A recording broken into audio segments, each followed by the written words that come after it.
How about an invisible EDC tool? Well, this doesn't look invisible. Well, no, it's not. But why I just call it that is it's in a black kind of like nylon case. It's on your belt.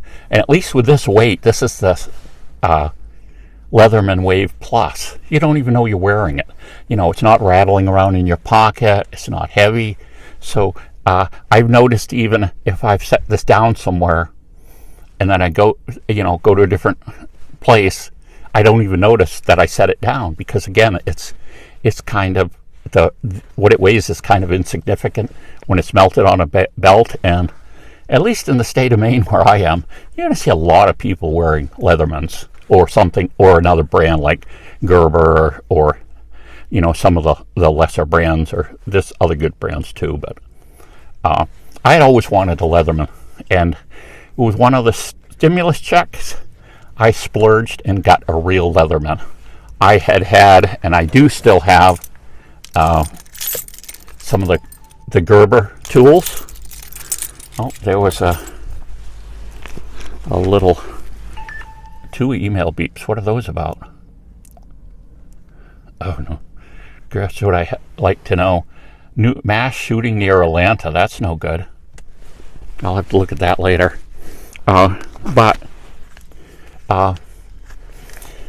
So one of those stimulus checks, I took $100 and I bought this, something I've always wanted, knew I would use it, and I do use it every day. You know, with arthritic hands, having the one hand opening and locking blades. A lot of these don't have locking blades. A lot of multi-tools. I really use it a lot just in the house, opening packages. I must admit, though, for opening jars,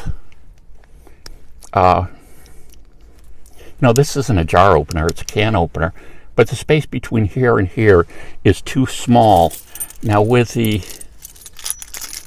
kind of bottle opener that's on this Gerber, is this the Gerber Dime, I believe?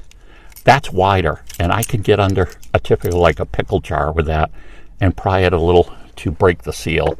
This you can't. You'd have to do something else. But then, again, they've got this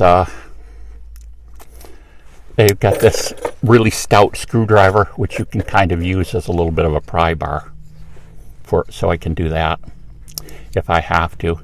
But I just find this extremely useful. And little story to tell, not with this one, but this was in '95. I had a cheap, multi-tool, but it had the pliers and some of the other things on it. And I was in Haiti. And our destination is like 3 hours away from the nearest electricity. There's no gas stations or repair facilities or anything. So we're in this car, the truck, and we get to one place and we stop. We do whatever we're doing, get back in the car, nothing. The truck, nothing. Click, click, no clicks, no nothing. And they're like, oh my goodness, what do? We got no tools. We don't even know what's wrong. Well, back then, in my life, I had enough experience with crappy cars, or, I don't know, it seemed like in the 70s and 80s, cars weren't really made that well. There were a lot of problems with them. Tires seemed like, whether it was the streets weren't swept or kept clean, you were always picking up foreign material and getting flats. It seemed like batteries were always an issue. The terminals were always getting loose and problems like that. Starter problems, voltage regulator problems. So I'm very unmechanically inclined and I couldn't change the oil in my car. I could add oil, but I've been forced to learn certain things over the years just to survive, and one of them is to check the battery terminals. So sure enough, I was able to, and no, this isn't the ideal tool to use to loosen a battery terminal, but it does work. A wrench would be better. No one had any wrenches, so I was able to loosen the battery terminal. I just used one of the knives to scrape away some of the corrosion or whatever. I was able to put it back on there, tighten it back up fairly tight. They go back in, boom, it starts right up, just like nothing was ever wrong with it because it was just a loose connection.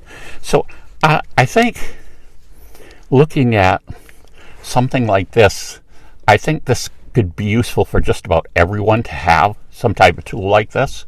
Now, they make certain tools that are suited to different things, but this is the number one selling multi-tool, this Wave Plus. And, I researched a little, and like I say, I decided basically to stay with the Leatherman brand just so I could try it out. And I was kind of going between this and the Signal. The Signal's larger, has it's more for outdoors, and it had a ferrocerium rod, a small one, but it was for emergency use, and it had this small sharpening stone. Again, probably you'd only be using for an emergency. You wouldn't be, taking all your knives and try to sharpen on this little stone. But if you had, damaged your blade, you could use it. But I decided on this for two reasons. It's smaller and lighter. And also, I don't know, that one didn't have a complete straight edge. It had a serrated then straight. And it's like, I just don't like that idea. I like to have one of each. When I want a blade, I want a straight blade. And when I want a serrated, I want a serrated. And I don't like the combination. And the idea too is if you're doing something with carving, that serrated edge doesn't really work well. So you're going to be moving yourself up towards the end of the blade, and you actually lose some control, where here you can do more fine things. So, that's my personal opinion. And also this has and the other one does too, but this has an outstanding saw as well. And one of the uses of the saw that is really neat is this back edge is really a 90-degree edge here. If you have like a ferro rod, you can scrape a ferro rod with this or pull a ferro rod back depending on how you're doing it, and it works really well. And in a pinch, well, no, you couldn't. I guess you could try a different. I tried trying to do it with it closed, and you can get it on different edges, but that isn't a good idea. It just doesn't work as well. Whereas if you pull the saw blade out, you get a really 90-degree spine on this, and it really strikes the ferro rod really well. But again, like I say, this is really good for most of us. Let's face it, we're not suddenly finding ourselves in the North Canadian dense forest. The little emergencies we have, a lot of times we're interfacing with equipment that we need to work, and that might mean having a screwdriver. This has got and there's other bits you can buy, but this has a Phillips and a flat that you can reverse, and there's a bunch of other bits you can buy, and there's some adapters that go with it. They're even coming out with a ratchet for it, I guess, this year. It's got a pair of first I'll mention this. It has a really small screwdriver. In other words, what they're calling for eyeglasses. It has a flat, and the other side, if you pull it out, it has the Phillips. It has a pair of scissors that I find work really well. Obviously, they're more emergency use. They're not huge. Some of the other Leathermans have larger scissors. And and I didn't mention it. It has a nice file too, with a cross cut and then a diamond side, and it all just works really well. It's really well made. I really like the idea that it locks, because that's the thing that sometimes you have to worry about with here's the little catch here, there's a little channel here, and you press up, you can see that go up, and that allows the tool to go in. You can put a pocket clip on it, although like I say, I like the belt pouch, because like I say, you don't even feel it. You don't even practically know you've got it on. Whereas with the belt clip, it's kind of hanging in your pocket, and you notice it more.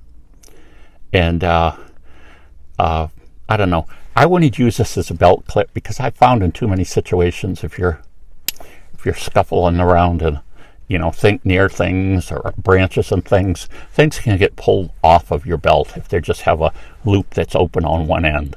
so I wouldn't do that. And while this does have kind of a so-so lanyard hole built in, this is an accessory that goes with it. This can be removed, and you can put on a really nicer lanyard hole in case you need it. In other words, you're in a situation where perhaps you think you might lose it, so you might have that lanyard hole and have some paracord on it, and it might be around your wrist or something because you're working over water and you really don't want to lose this. That's the one thing you have with you, type of thing. So to me, after, say, your cell phone, which is your most important survival tool, I think something like this could be class second. And people will say, no, it's not a survival net, it's not big enough, it's not this, it's not that. Well, yeah, but chances are in the modern world we live in that you're going to need one of the tools on here. In other words, like I say, the car, something with the car, batteries and things like that. Well, I might be able to effect a repair. Even the screwdriver or something. It may just be that something I have, maybe you have a pack frame or some crazy thing that's, the screws have become loosened, and this is a way to fix it. So I really like it. And it's really neat even how well I didn't realize till recently, it's got this little bit of what looks like jimping, but it really isn't, because you can't really access that with your thumb anyway. But I believe what that's for is that you can actually tell by feeling whether you're getting the serrated blade or the other one has a flat surface with none of that. So without even looking at the knife, you can extract the blade that you want. You can get the serrated or the other one. Now the other two blade things, the saw and the file, aren't one-handed opening because they don't have this large thing that you can get you can put your finger kind of in, and that provides the movement, the grip on it. And I suppose they could have put that on the other tools, but to me this, I don't know, this is kind of set up for a right-handed person. If you were left-handed, obviously it's going to be hard to open the blade that way. You're still going to end up having to open it with your right hand. I never thought of that. It definitely is right-handed. You can close it with one hand too, but I tend not to. But anyway, there you go. Why I like my Leatherman Wave Plus, use it every day. And at least one situation where multi-tool did kind of save the day. Foreign country, no help around, hours away from even a wrench. We were in this mountainous area. Everybody's incredibly poor. And the idea that someone in that local area would have a wrench would be very minuscule. So it's really nice. And like I say, in my area at least, and in Maine, so many people are carrying these that you wouldn't even stick out. Whereas, you have some type of, even if you were to have a small Mora knife on your belt, you kind of stand out. Now, Maine is an open carry state as far as knives are concerned, and they've relaxed the laws somewhat so that now you can carry knives that you never used to be able to carry. Now, you're going to have to look at the laws to make sure, but I know you could be carrying a machete around on your belt, and that's legal. Now, it used to be two-sided blades were illegal, and they've changed some of those laws. But like I say, you'd have to look at the latest laws. You never want to assume, if someone says, "Oh yeah, you can do this in your state," don't believe them. Look at the more recent laws and find out for yourself, because they do change. And it's funny right now. I believe in Maine. Now, like I say, I haven't checked it recently, but having a knife in your pocket is not necessarily legal.